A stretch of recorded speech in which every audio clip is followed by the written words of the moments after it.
Olá, depois de algumas semanas, né? Estamos de volta. Na verdade, eu já havia preparado essa aula já faz um tempo, no entanto, ocorreram alguns fatos na minha vida que acabaram me desorganizando. Mas não tem problema, vamos prosseguir. Essa aula que eu preparei, eu vou dividir em duas partes, tá certo? Porque senão ela fica muito grande. E se houver, por acaso, ao longo da nossa aula, algum erro de português, não é? Ou até mesmo algum equívoco conceitual, a gente corrige no próximo vídeo, tá certo? Porque assim a gente não precisa ficar editando o vídeo, tá certo? Muito bem. Vamos tratar de biologia, a evolução dos vegetais. Na verdade, a gente precisaria ver alguma coisa sobre divisão celular. Eu não tenho certeza se vocês já viram divisão celular ou não. Eu vou conversar com o grupo. Se vocês não tiveram nenhuma noção de divisão celular, o próximo vídeo, porque nós vamos fazer esse e vamos fazer um outro que já está preparado também. Então, o próximo vídeo, nós vamos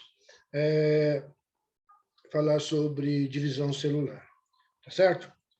Para a gente poder prosseguir os nossos estudos, a gente precisa falar do Linneu. O Linneu, o professor Luiz já falou para vocês, não é? Carlos Linneu, ele foi o indivíduo que propôs esse novo sistema, esse novo que já é velho, sistema de taxonomia, de dar nome aos seres vivos, tá certo?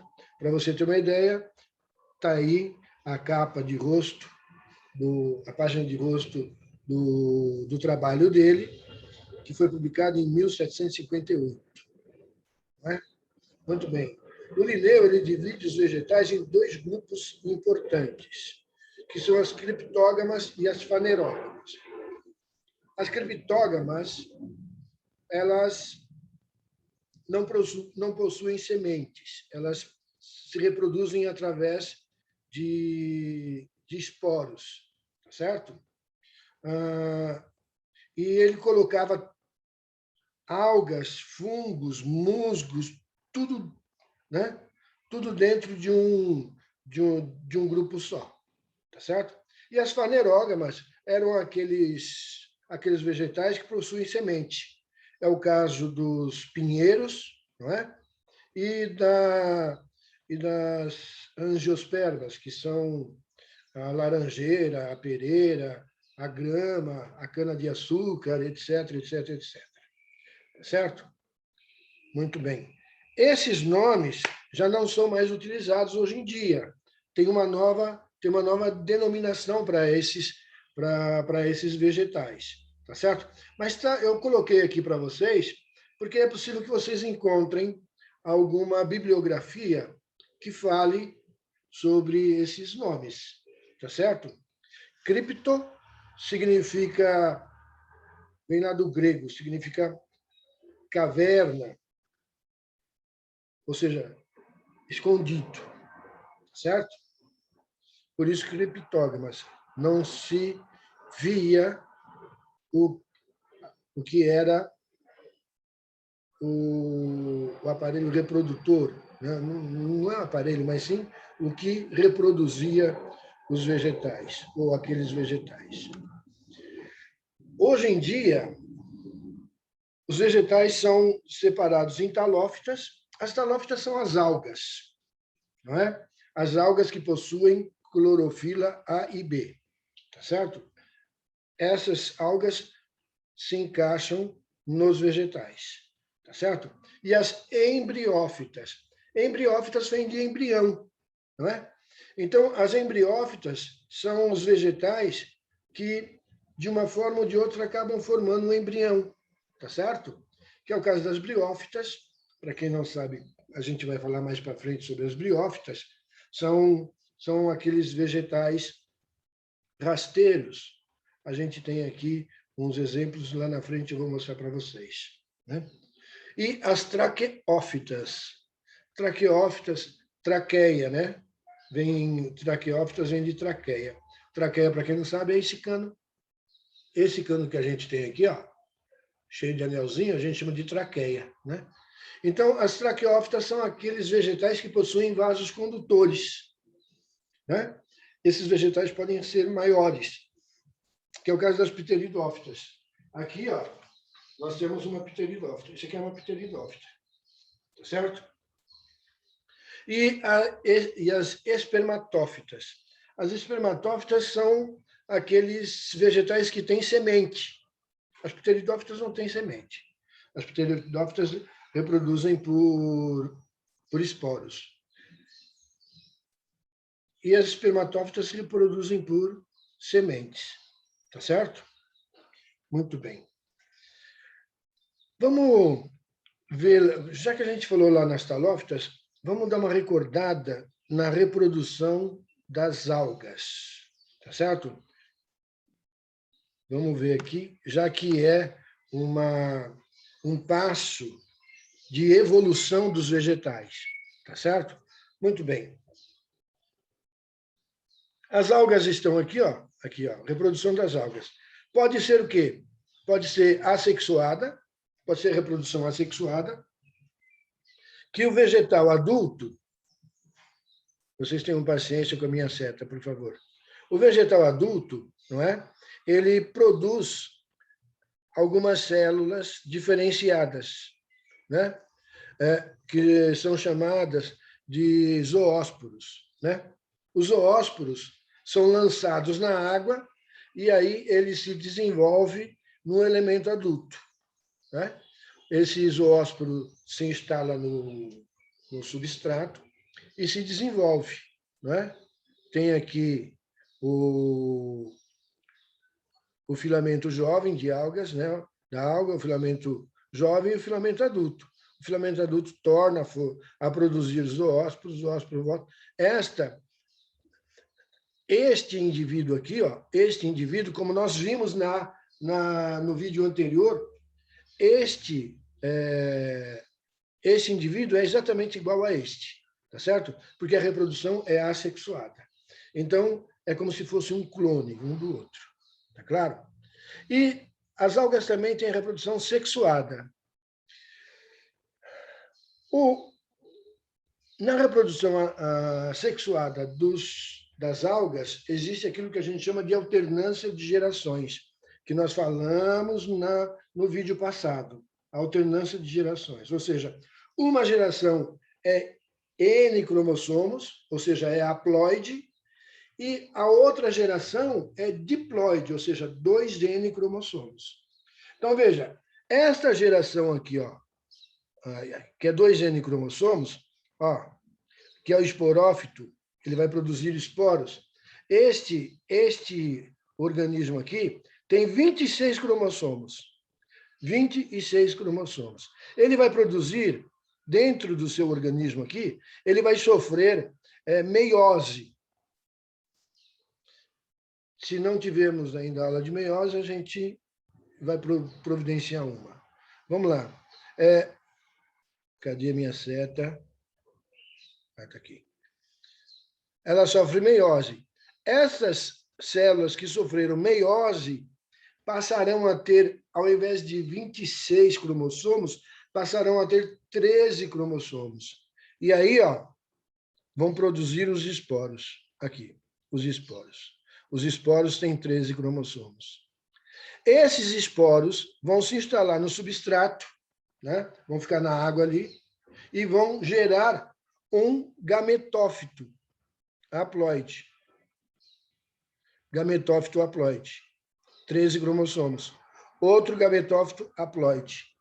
Estes gametófitos vão produzir células, né?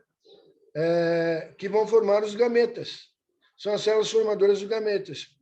Os gametas serão lançados na água, presta atenção, hein? Os gametas serão lançados na água e vão se encontrar.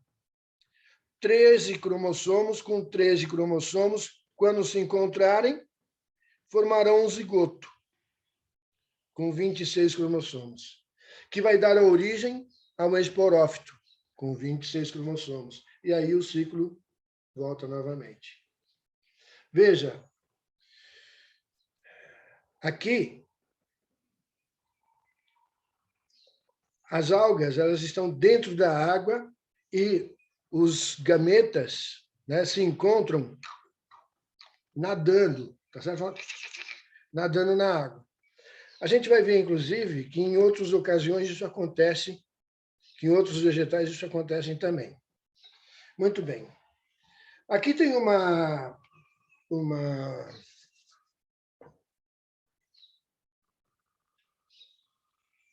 gravura, um gráfico que mostra mais ou menos a evolução dos vegetais, tá certo? A gente vai discriminar melhor isso mais para frente. Mas agora, veja só aqui, ó. As algas vivem lá dentro da água, tá certo? Vivem dentro da água, vimos lá a reprodução das algas, não é? Quando surge algumas estruturas importantes, por exemplo, o gametângio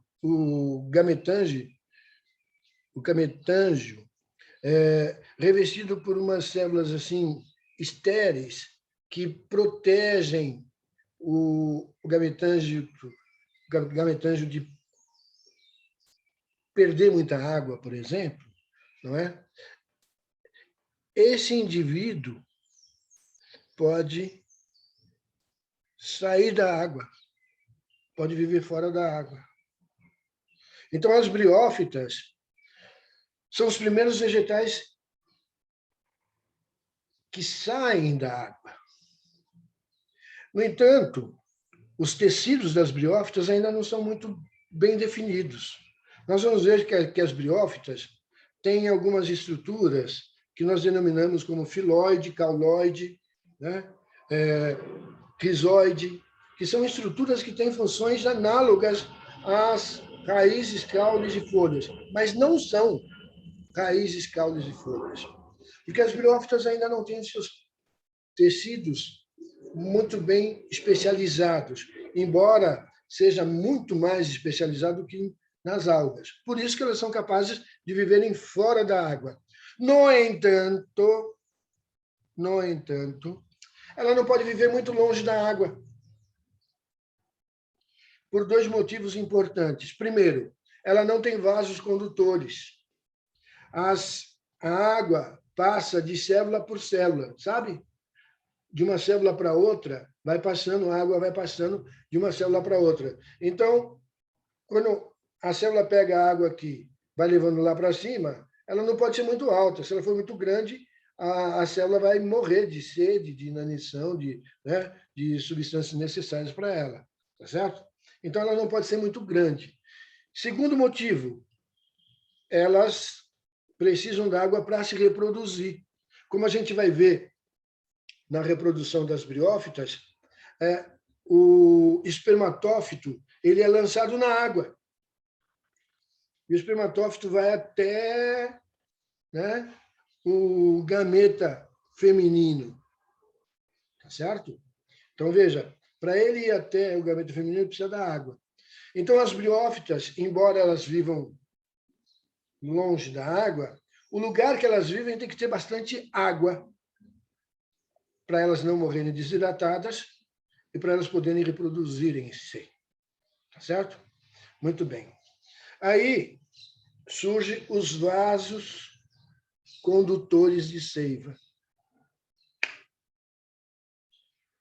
Os vasos condutores de seiva,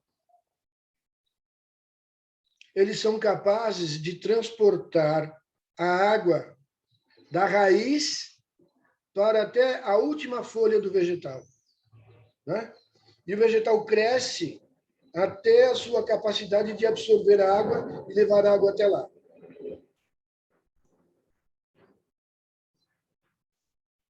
Na época que os dinossauros viviam aqui na Terra, não é? Até um pouco antes, as florestas eram feitas de pteridófitas. Eram todas elas montadas de pteridófitas, né? Nós aqui no Brasil temos uma samambaia xaxim. Essa samambaia, ela atinge até 10 metros de altura, né? É uma samambaia bastante grande, é uma pteridófita, tá certo? Essa samambaia, ela foi extraída durante muitos anos para fazer vasos para plantar samambaias dentro dele, né? Que a gente chamava de xaxim. E levou quase à extinção a essa samambaia. E hoje ela é preservada. Tanto é que não se faz mais, não se vende mais vaso de xaxim. É proibido vender vaso de xaxim. Hoje o vaso é feito com fibra de coco, né? A gente encontra, eu tenho aqui em casa, em algum lugar, mas eu não vou sair agora para mostrar. Depois eu mostro para vocês, tá certo? As pteridófitas, com essa possibilidade de absorverem a água que está armazenada na terra e levar até as suas folhas, elas ganharam um espaço enorme na terra. Foi o primeiro vegetal mesmo que dominou a terra. Foram as pteridófitas. No entanto, o ambiente onde elas viviam e vivem tem que ser um ambiente bastante úmido mesmo, porque o espermatófito, para alcançar o gametófito feminino, tem que nadar. Ele também está, as pteridófitas também estão vinculadas à água na sua reprodução. Se não tiver água para o espermatófito nadar, não haverá fecundação, não haverá novas gerações, né? A gente vai ver também isso lá na frente, né? Daqui umas 3, 4 vídeos a gente vai falar sobre as pteridófitas, tá certo? Pteridófita é isso aqui, né? Se você prestar atenção, né? Essa aqui não, né? Mas se você prestar atenção na samambaia, atrás aqui da samambaia tem os pontinhos marrons, né? Esses pontinhos marrons são os soros que produzem esporos.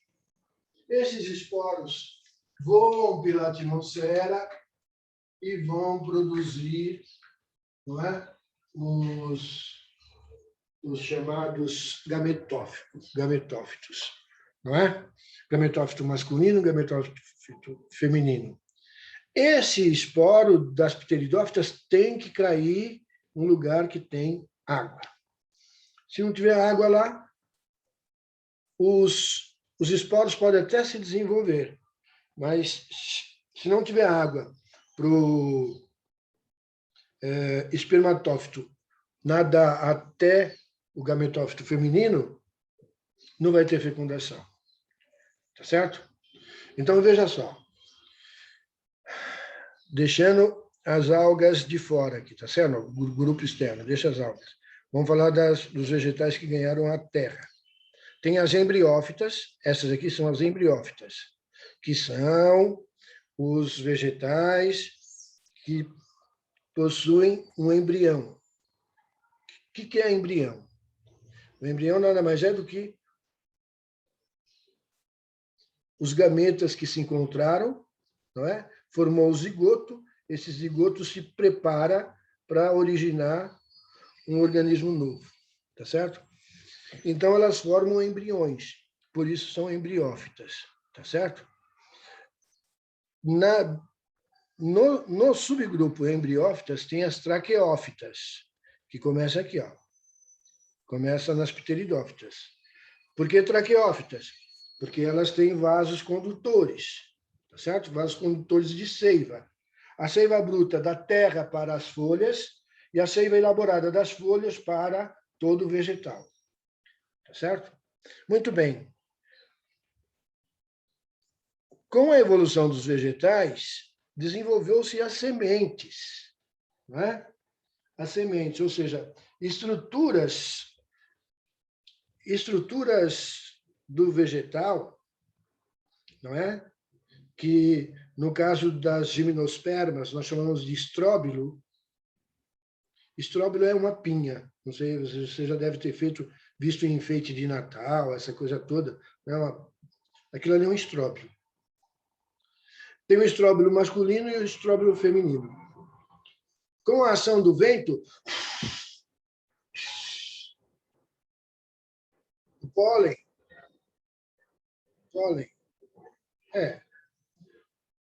a estrutura que carrega o espermatófito alcança, né, o estróbilo feminino.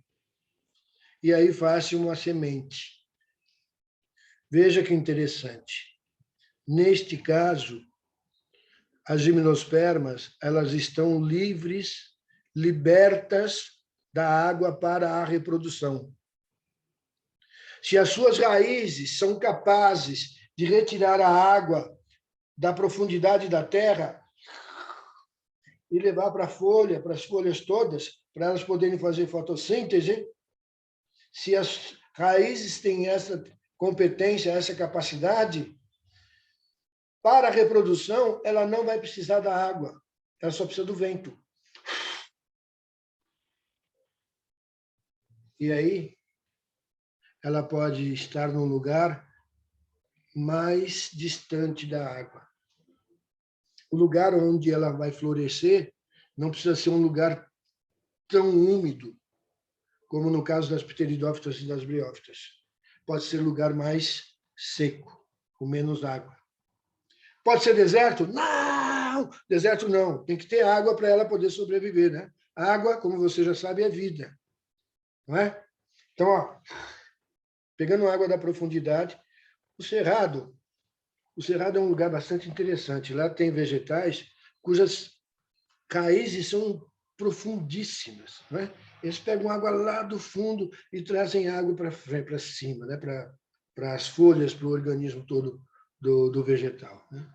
É um caso bastante interessante e que a gente precisava conservar, até porque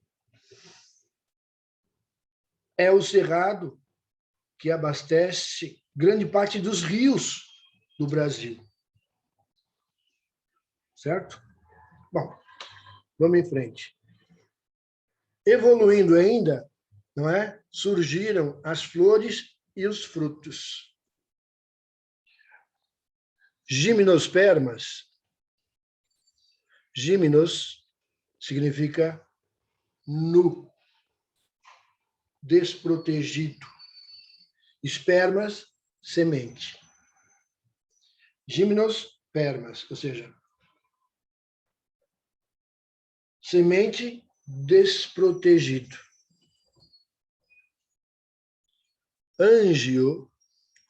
Angiosperma. Anjo significa vaso. Significa proteção. Eu não sei se tem alguma coisa a ver com anjo, né? Deve ter, né? Então, angiospermas significa que tem a semente protegida. A semente está dentro de um vaso. Está protegida. A semente está protegida. Isso que significa angiosperma. Tá certo? Qual é o vaso que protege a semente? É o fruto. Tá certo? Então, aqui, ó, Na evolução, os vegetais, as angiospermas, são os vegetais mais novos na face da Terra, não é? E eles estão dominando a Terra. Cerca de 90%, para não dizer mais que isso, né? De tudo aquilo que você vê no planeta, qualquer vegetal que você vir por aí, vai andando. A maioria dos vegetais que você vir por aí são angiospermas, tá certo?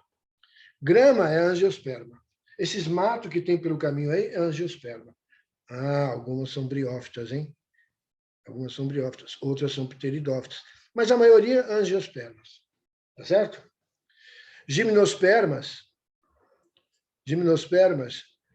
tem um número bastante pequeno. Se não me falha a memória, lá na frente eu corrijo se eu estiver errado, mas a gente deve ter hoje por volta de 5.000 espécies de gimnospermas só, né? Então, é um número pequeno para um grupo de vegetais que já dominou a Terra, né? Na época dos dinossauros, os dinossauros viveram aqui durante muitos anos, né? Cerca de 250 milhões de anos. Então, as pteridófitas e as angiospermas foram dominando o ambiente enquanto eles estavam aqui, tá certo? Quando você vê filme de dinossauro, que tem grama, que tem capim, coisa e tal, isso aí, lamento muito, eles não sabem o que estão fazendo, porque na época dos dinossauros não havia angiospermas. Grama é angiosperma, capim é angiosperma, roseira é angiosperma, pitangueira é angiosperma. Os vegetais que eu tenho aqui na minha casa são todos angiospermas. Não, todos não. A maioria são angiospermas. Eu tenho 2 pteridófitas, que é essa aqui é pteridófita, e uma outra que tem no vaso lá fora. Uma hora eu mostro para vocês, se for o caso. Certo? Tem ali uma jiboia, aquela jiboia também é angiosperma. Tá bom? Eu não tenho nenhuma gimnosperma na minha casa. Tá claro?